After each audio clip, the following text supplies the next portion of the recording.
continuidade à nossa sala de prescrição dietética, a gente tem a dieta que é nada por via oral, ou que a gente denomina de dieta zero. Então, na verdade, esse paciente não pode receber nenhum tipo de alimento, nem líquido, nem mesmo que seja água. Então, na verdade, esse tipo de dieta ela tem a finalidade de preparar o paciente para um exame, né, ou para uma cirurgia, ou após uma cirurgia, quando o organismo ele deve se recuperar da anestesia.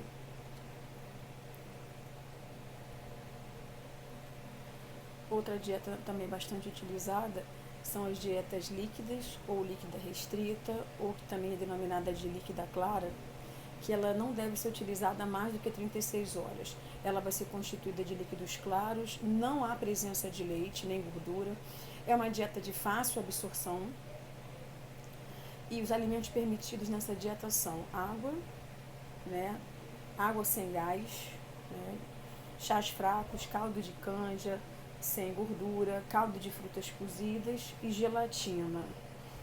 Lembrando que esse tipo de dieta, gente, ela vai ser utilizada principalmente se esse paciente ele tem uma necessidade de restrição severa de material não digerível no trato digestório. Ou seja, por uma redução temporária da sua função, ou seja, em função de um preparo ou após um pós-operatório. Então, essa dieta, né, restrita ou líquida clara, ela vai ser utilizada principalmente na primeira fase do pós-operatório e na preparação das cirurgias de cólon, em comparação com as necessidades dietéticas recomendadas. Essa dieta ela é pobre em todos os nutrientes, embora forneça alguma caloria e em alguns casos de vitamina C, e ela tem um baixo resíduo, ou ela é quimicamente formulada se desejável, tá? Quando uma dieta líquida for prolongada.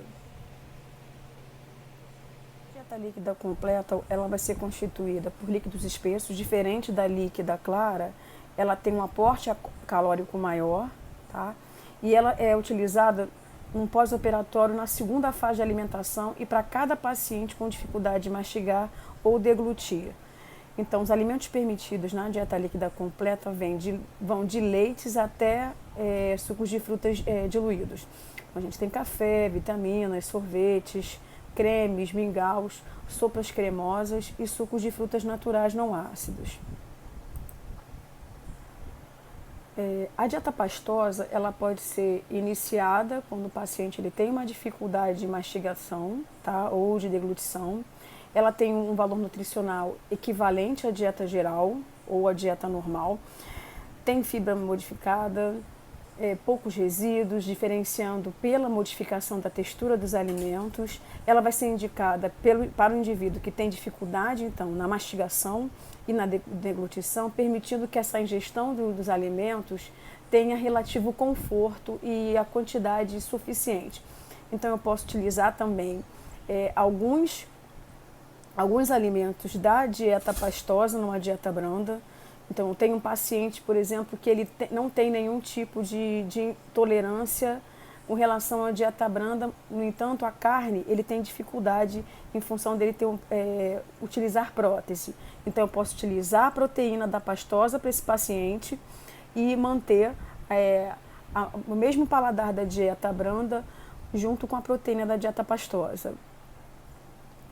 Então, essa dieta ela pode ser utilizada no pós-operatório de uma cirurgia plástica, de laringe ou de esôfago, e deve haver adequação da dieta essas situações especiais em relação às necessidades nutricionais e à capacidade fisiológica desse paciente. Então, qual é a finalidade dessa dieta pastosa? Primeiro, fornecer a digestibilidade prejudicada por causas mecânicas ou fisiológicas. E alguns alimentos são permitidos nessa dieta, como cremes, papas, alimentos com consistência pastosa, logicamente liquidificados, pães macios, líquidos em geral e batidas. A diferença de uma dieta pastosa para uma dieta semi-pastosa ou leve é que mesmo também tendo uma dieta, sendo o valor nutricional equivalente a uma dieta normal, ela tem poucos resíduos comparados à dieta pastosa. os alimentos são semissólidos, eles são abrandados pela cocção, tá? Existe pouco condimento na sua elaboração, a cocção também é simples e ela vai ser utilizada principalmente na etapa intermediária do pós-operatório, ou seja, em situações nas quais a função gastrointestinal desse paciente esteja moderadamente reduzida. Essa dieta leve ou semipastosa, ela também vai ser indicada em indivíduos que tenham dificuldades de mastigação e de deglutição, tá? Em alimentos sólidos, favorecendo então a digestibilidade prejudicada em função de causas mecânicas ou fisiológicas. Em relação à adequação nutricional nessa dieta semipastosa ou leve, as necessidades dietéticas recomendadas nessa dieta, ela vai ser pobre em alguns nutrientes, tá? Quando eu digo alguns nutrientes, é em função de eu ter que fazer uma restrição com relação a fibras, ou quando eu tenho que reduzir um pouco a quantidade de alguns alimentos, com exceção de cálcio e ácido ascórbico, que pode ser melhorado também com o uso de suplementos. Então, tanto a semipastosa e a pastosa, você não vai conseguir chegar ao alcance 100% do que você conseguiria com uma dieta branda ou dieta normal. Mas ela vai se aproximar da quantidade ingerida a partir do momento que eu posso suplementar esse paciente com algum suplemento via oral. Então, alimentos permitidos nessa dieta são carnes desfiadas, cremes, purês, pães macios, bolachas macias, queijos, manteigas, margarinas, creme de leite, bebidas lácteas, leite, cereais cozidos, gelatina, sorvete, pudins, manjar, açúcar, mel e caramelo. Lembrem-se que toda dieta que você vai ofertar para o teu paciente, seja ela líquida, seja pastosa, semilíquida, você tem que levar em consideração que esse paciente ele pode ter alguma doença pregressa, se esse paciente se ele é hipertenso, se esse paciente ele é diabético. Então eu vou alterar o tipo de nutriente, né, a qualidade desse nutriente, ou seja, eu não posso encaminhar para um paciente uma dieta semilíquida, açúcar e mel se esse paciente é diabético. Então, essa conduta você vai ter que ter diferenciada, essa conduta tem que ser diferenciada durante a elaboração da anamnese, né, e da história alimentar desse paciente. Na dieta branda, por exemplo, eu tenho um valor nutricional normal, essa dieta ela tem pouco resíduo e os alimentos vão ser abandonados pela cocção e sem frituras. Ela é semelhante à dieta geral, mas ela é constituída por alimentos macios, não moídos ou triturados. Então, tem alimentos cozidos ou grelhados, o preparo tem que ser simples, vegetais cozidos, pouca gordura e condimentos, leites, bebidas lácteas, iogurte com frutas, mel, açúcar, biscoitos, bolos, tá? E qualquer produto com farinha de trigo branca e refinada, com centeio ou farinha de trigo integral. Só que, lembrando também, se eu tenho um paciente com intolerância a glúten, esse paciente tem doença celíaca, um paciente com doença de Crohn, eu não vou poder colocar farinha na dieta do meu paciente. Todas as vezes que vocês tiverem uma programação do plano, né, dietoterápico do teu paciente internado, você tem que levar e considerar a história da doença, não só a hipótese diagnóstica, mas a história patológica pregressa desse paciente. Então, essa dieta branda, ela vai ser utilizada intermediária do pós-operatório com vantagens fisiológicas e psicológicas, porque a partir do momento que o paciente ele se encontra internado, eu tenho que levar em consideração que eu posso dar para esse paciente o máximo de conforto durante o período de internação. Se ele não tem nenhum tipo de acometimento oral, se ele não tem nenhum acometimento de função de trato digestório, eu posso encaminhar esse paciente uma dieta branda, né? Mesmo que ela não seja utilizada como uma dieta de transição, em função de eu dar um conforto psicológico para esse paciente. Então, quando ela é utilizada como uma dieta de transição no pós-operatório ou em indivíduos cuja sua dieta tenha sido restringida previamente na quantidade e consistência dos alimentos, ela vai favorecer a digestibilidade, a não ser que esse paciente tenha algum comprometimento prévio. Eu não posso encaminhar uma dieta branda, nem posso orientar que esse paciente, a minha conduta vai ter que ser modificada em função da capacidade digestória do meu paciente. O que é importante antes mesmo de você indicar a refeição do teu paciente primeiro, você identificar também como é que está a condição dele no período da internação ou se esse paciente ele vai de alta. Esse paciente ele tem algum acompanhante? Então você pode auxiliar, né, dependendo da postura e do protocolo do hospital que você trabalhe, auxiliando esse paciente ou indicando que um técnico de enfermagem posicione esse paciente de forma adequada, né? Se ele tem uma mesinha para auxiliar esse paciente, deixando ele livre à disposição dos utensílios que ele vai poder utilizar durante o processo de alimentação, e incentivar que esses pacientes também saiam do leito, a não ser que esse paciente seja um paciente acamado. Então, o ideal é que esse paciente ele saia. Então se você tiver uma cadeirinha para sentar ao lado durante a refeição, para poder dar um conforto para esse paciente enquanto ele estiver internado. Nunca você vai orientar esse paciente a deambular se esse paciente ele não está lúcido, se ele não está orientado, se esse paciente ele não é um paciente que deambule. Então você tem que levar em consideração todas as condições estabelecidas previamente desse paciente para você fazer qualquer tipo de orientação para que ele tenha conforto durante a refeição. Então, é importante, primeiro, durante o período da alimentação, primeiro, conferir a prescrição médica. O médico ele vai estabelecer o tipo de dieta que vai ser iniciada para esse paciente. Logicamente, você vai fazer a anamnese alimentar com o seu paciente para identificar o tipo de dieta que efetivamente esse paciente ele vai ter condições de ingerir, porque às vezes o médico vai colocar na prescrição dieta oral liberada.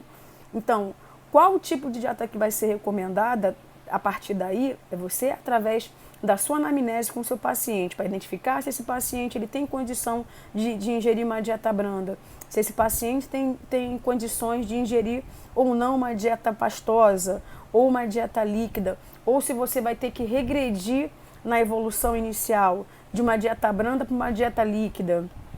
Então, primeiro, você precisa observar a temperatura da alimentação, a harmonia do prato, a limpeza, auxiliar, se necessário, cortar a carne.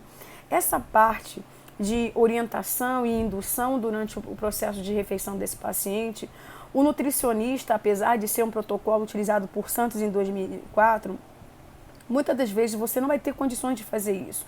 Então, o ideal é que durante o período da alimentação esse paciente ele tenha um acompanhamento.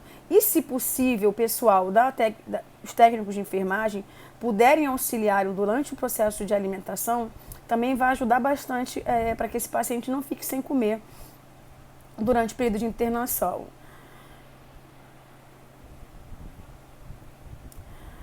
Outro fator que é importante durante a terapia dietoterápica são as modificações na dieta.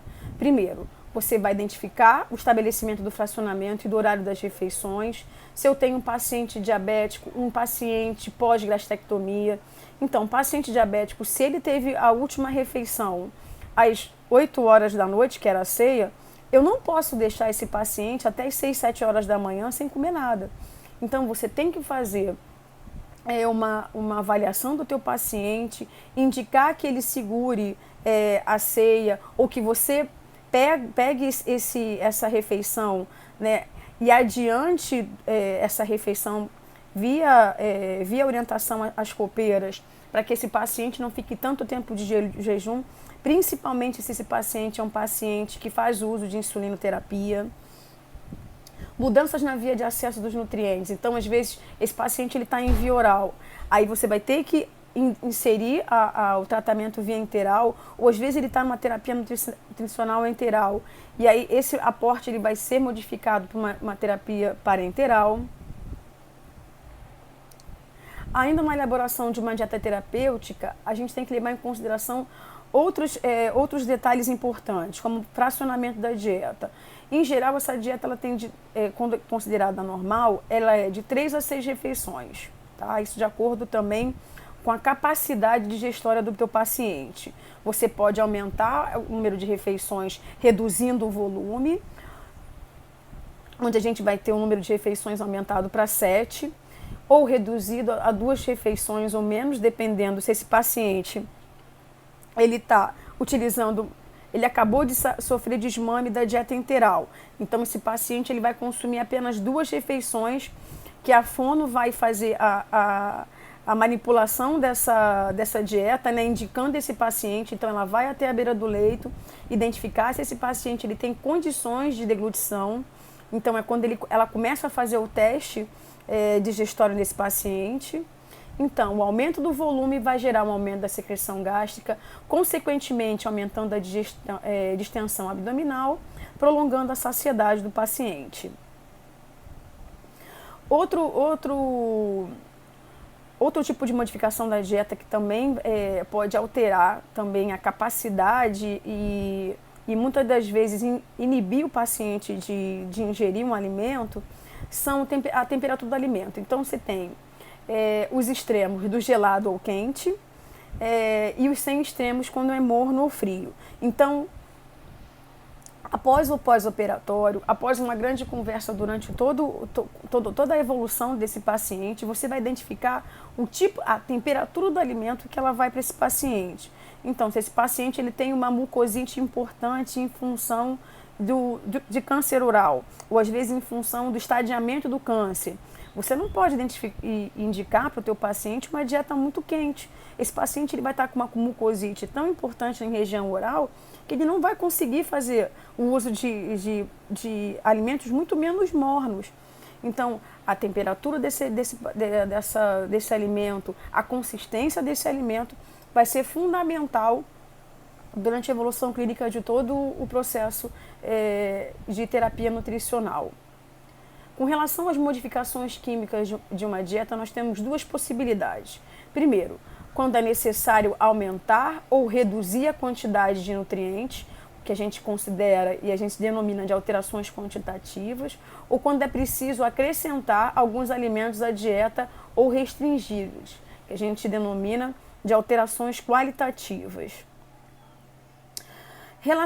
Em relação às alterações quantitativas, a gente tem uma dieta com a quantidade quando eu falo de dietas com uma nutrição, né, uma quantidade de nutrientes aumentados, eu posso identificar uma dieta hipercalórica, hiperglicídica ou hiperproteica. Então, na evolução dessa dieta, na prescrição dietoterápica, eu posso dizer, essa dieta ela tem que ser hipercalórica, hiperglicídica e hiperproteica. Ou seja, se esse paciente ele se encontra desnutrido, eu aumento a quantidade de energia dessa dieta. Se esse paciente ele tem uma necessidade aumentada de carboidratos, em função de magreza, ou por esse paciente ele ser um atleta de treinamento intenso, eu posso indicar uma dieta hiperglicídica. Se esse paciente ele tem uma necessidade proteica aumentada e em condições nas quais as proteínas têm uma ação protetora específica, seja um paciente oncológico, seja um paciente em diálise, então eu posso indicar uma dieta hiperproteica. Ou quando preciso de reposição, numa dieta rica em ferro, ou quando eu tenho uma necessidade de aumentar a quantidade de potássio dessa dieta, uma dieta hipercalêmica.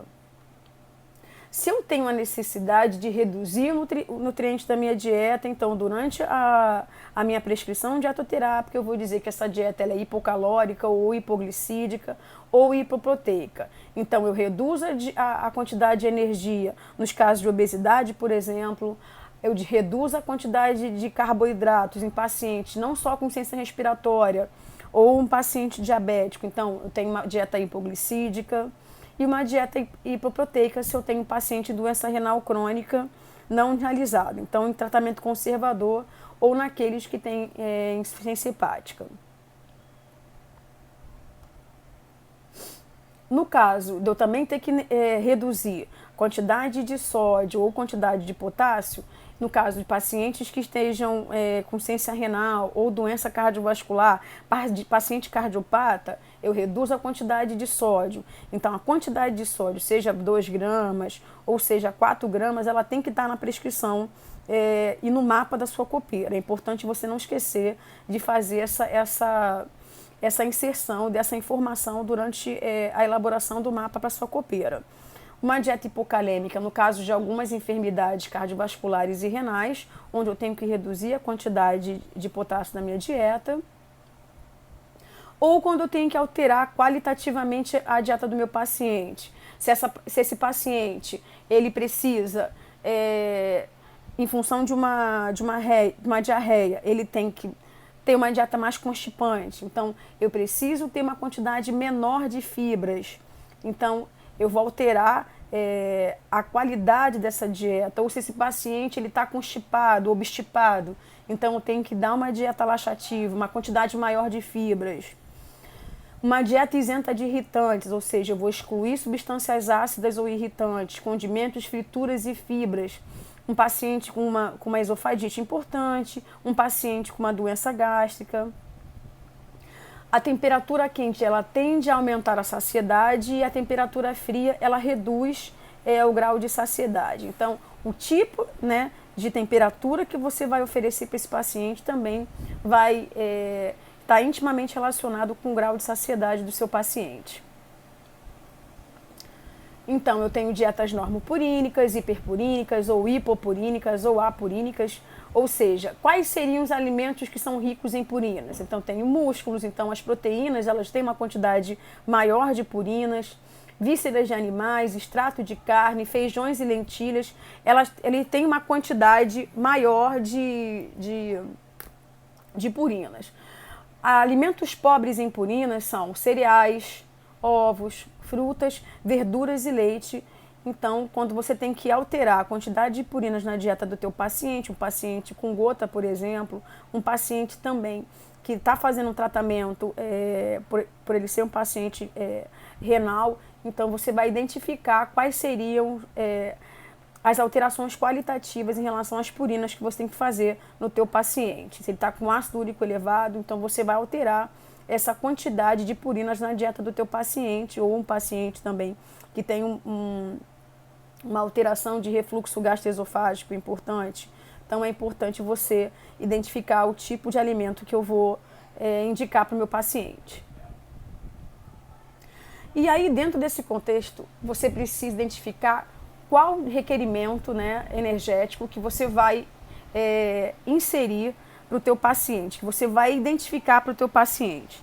Então, eu tenho um paciente onde eu vou precisar calcular o valor energético total da dieta através da taxa metabólica basal multiplicada pela atividade física, ou eu vou fazer o cálculo via, né, GAB, que é o gasto energético basal, multiplicado pelo fator atividade, multiplicado pelo fator injúria, multiplicado pelo fator térmico, né, ou temperatura. Ou eu vou utilizar o VET simplificado. Então, você vai utilizar, em geral, no paciente enfermo, a gente utiliza o VET com cálculo do gasto energético basal, fator atividade, injúria e fator térmico.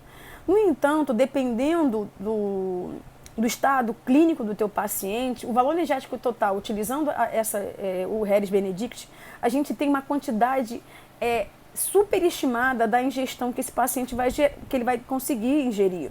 Então, às vezes, ele vai dar uma quantidade de 4.000 quilocalorias para esse paciente, que por mais que você fracione essa dieta, dependendo de como esse paciente esteja clinicamente, você não vai conseguir fazer com que esse paciente consiga ingerir todo esse aporte que você calculou para ele. Então, o bom senso na hora de fazer o cálculo de requerimento energético, ele é necessário. Então, a gente tem o método da FAO, né, que é um método simplificado, utilizado em 1985, onde você vai utilizar a taxa metabólica basal com as suas diferentes idades, né, e gêneros, então tanto para homem quanto para mulher, onde você vai ter um valor fixo multiplicado pelo peso do paciente e onde você vai fechar a taxa metabólica basal desse paciente. Então eu tenho, além disso, para eu poder fazer esse VET desse paciente, então eu vou utilizar o que a gente chama VET, que é utilizado pela FAO, é a taxa metabólica basal multiplicado pelo nível de atividade física ou atividade física. Então eu tenho atividade leve, moderada e intensa para homens e mulheres dentro da quantidade de exercício que esse paciente faça. Então, a gente tem uma tabela onde eu vou identificar o quanto de atividade física esse paciente faz, para poder identificar se esse paciente ele não é um paciente triatleta, por exemplo. Se eu tenho um paciente triatleta, eu vou ter uma taxa metabólica basal intensa, sendo ele um homem, e ele na faixa etária de 30 a 60 anos, eu vou utilizar o valor de 11,6 multiplicado pelo peso desse paciente, o peso aferido, mais 879 multiplicado pelo nível de atividade física intensa. Quando eu falo de paciente enfermo, foi o que eu falei para vocês. Eu tenho um valor, né, para homens fixos e para mulher fixo.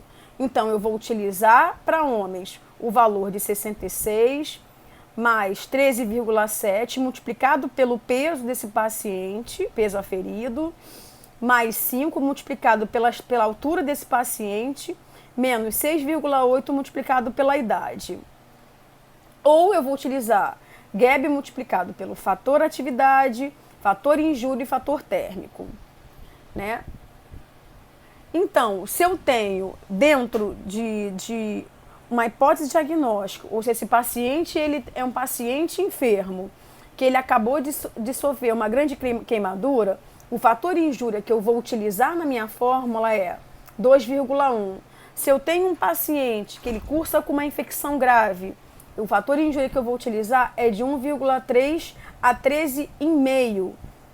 Então, conforme você vai fazendo a inserção do fator injúria, essa quantidade de energia que esse paciente que ele precisa ingerir enquanto ele estiver internado pode ser muito aumentada. Então, você precisa ter a anamnese contínua, então a evolução contínua desse paciente, identificar como esse paciente está durante todo o processo de internação, para identificar se você vai chegar a esse VET pleno ou se você vai ter que regredir e iniciar, logicamente, que eu oriento a vocês é nunca chegar ao VET pleno, nunca iniciar a tua dieta com VET pleno. Então você pode aumentar gradativamente a quantidade de energia que você vai ofertar para o teu paciente, para que esse paciente ele não venha a ter um quadro que a gente chama de hiperalimentação, que pode ser muito prejudicial à vida desse paciente. Então a gente tem os fatores atividade para um paciente confinado ao leito, que é de 1,2, deambulando vai de 1,3 a 1,6, acamado mais móvel de 1,25, e o fator térmico aplicado em caso do paciente está com febre. O método simplificado é o que a gente chama de fórmula de bolso. Ele pode ser utilizado e muitas das vezes ele é utilizado como protocolo em vários hospitais. Então, se eu tenho uma dieta que eu preciso que meu paciente tenha uma densidade energética maior, eu vou utilizar uma quantidade de energia maior do que 30 quilocalorias, multiplicado pelo peso atual desse paciente. Se esse paciente ele precisa de uma dieta com uma quantidade de energia menor, então eu vou indicar para ele uma densidade energética de 25 ou menor do que 25 quilocalorias, multiplicada por quilo de peso atual desse paciente. Então, muito obrigada, gente. Até a próxima aula.